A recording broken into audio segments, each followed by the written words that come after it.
Hey YouTube, this is Mark and I am handy by necessity.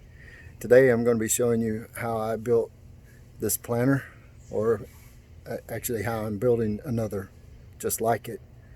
So stay with me and we will make it happen.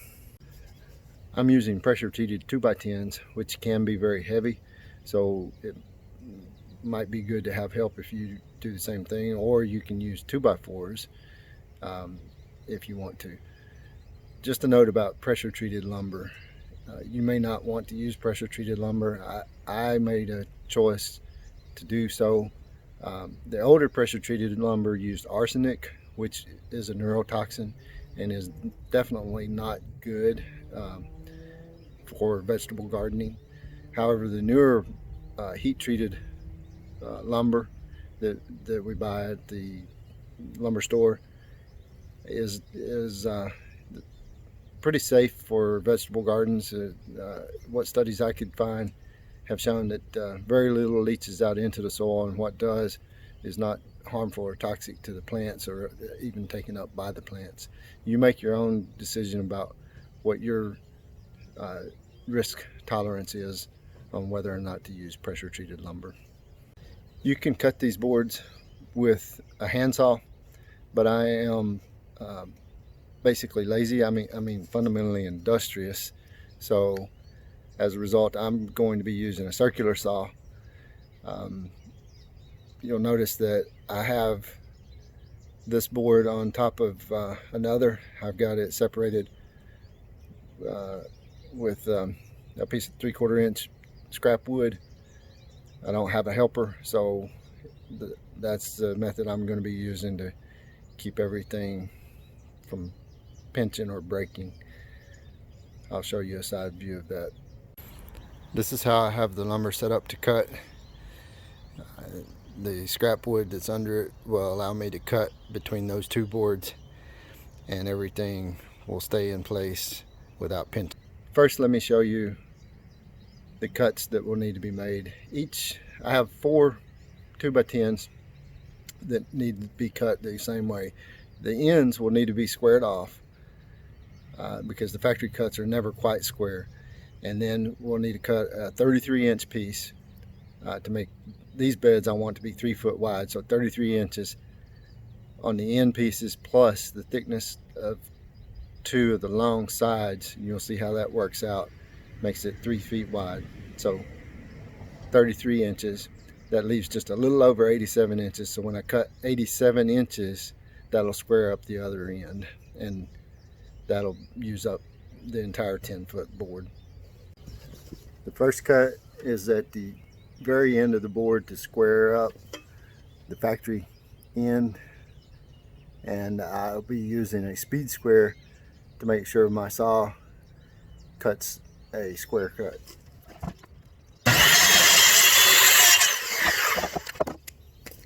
Now we'll measure 33 inches to cut the next board that will be used on the end of the bed.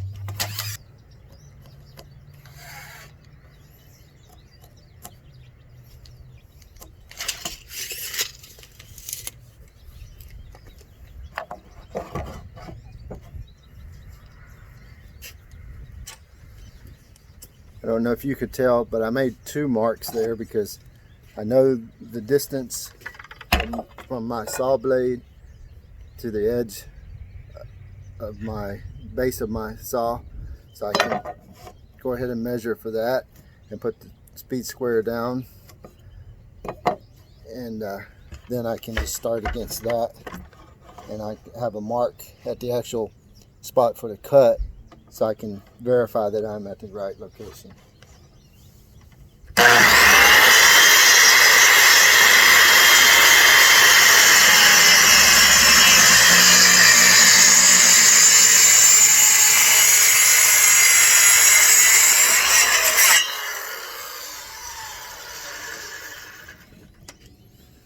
Okay, so that's all there is to cutting the board.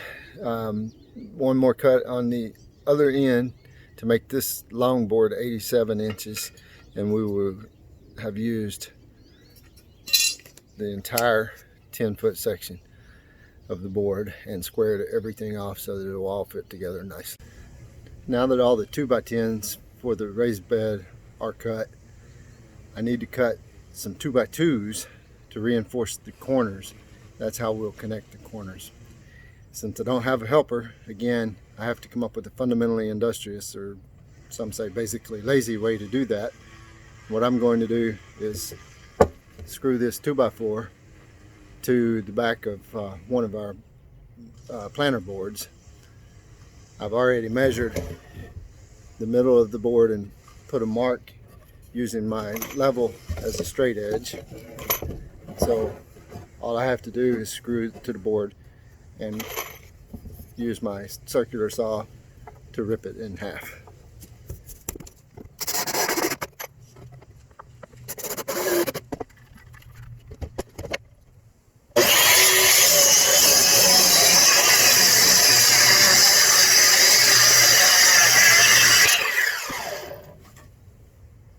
That will be enough for 2 of the 2x2s. I'll do that one more time. Cut those each in half, roughly, and we'll have our 2x2s. Now that all the boards are cut, I'm going to assemble the back first. What I'm doing on the end is the 2x2 that we're screwing into, I've clamped beside another 2x2 to give us the offset or the spacing, so that when we remove the extra 2x2 we will have the right spacing. But with this set up the way it is, I will have to drive the screws from under the board, which is going to be a little bit awkward and difficult to film. So you'll have to use your imagination. The first side, which is going to be the back side of this box, is now assembled. Both of the 2x2s have been screwed to it. I have one piece for the side just sitting in place. We will still need to take 3 screws and screw through that side piece into the 2x2. There'll be 2 of those on the side, of course. I have my square there so I can make sure everything stays square as we go. Also notice that there are some bad spots on these boards, and I've strategically placed those so that they're on the inside of the box, and in some cases where they're on the bottom, where they'll be in contact with the ground and will not show. Because we're thrifty and buy less than prime grade lumber, we have to pick through the pile and selectively use our boards in the right places.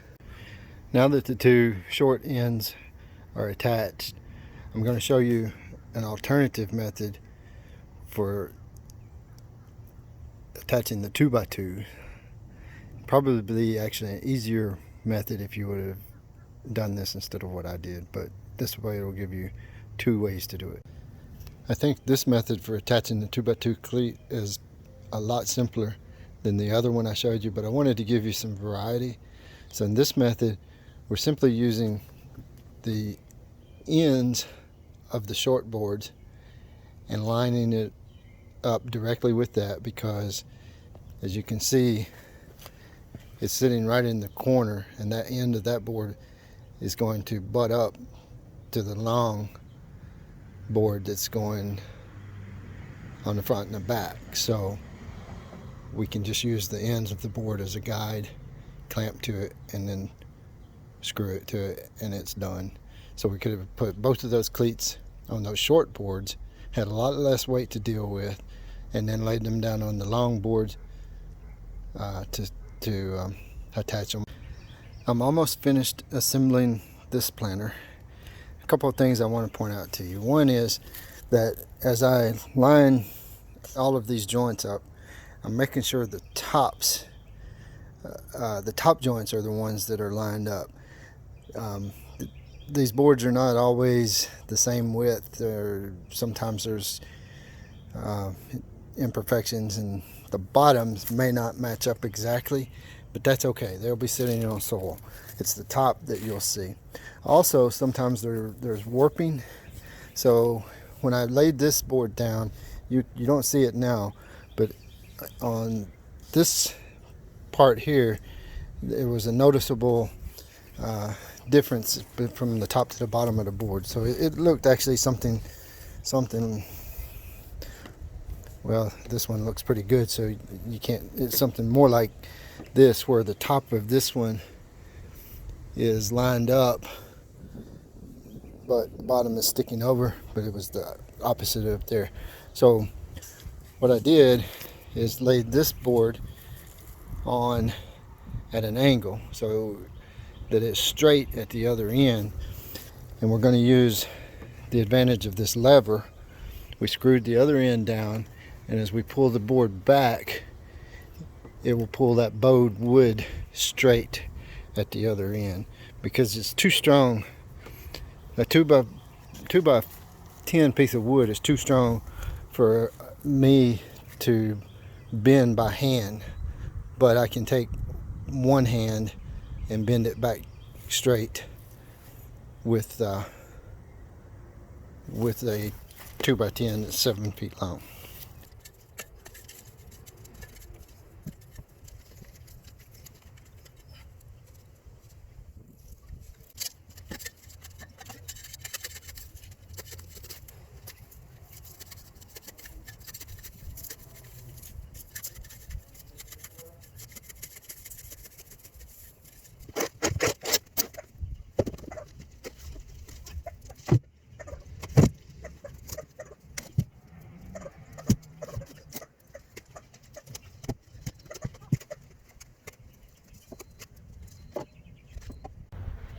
To start this planter off, we've lined the bottom with cardboard.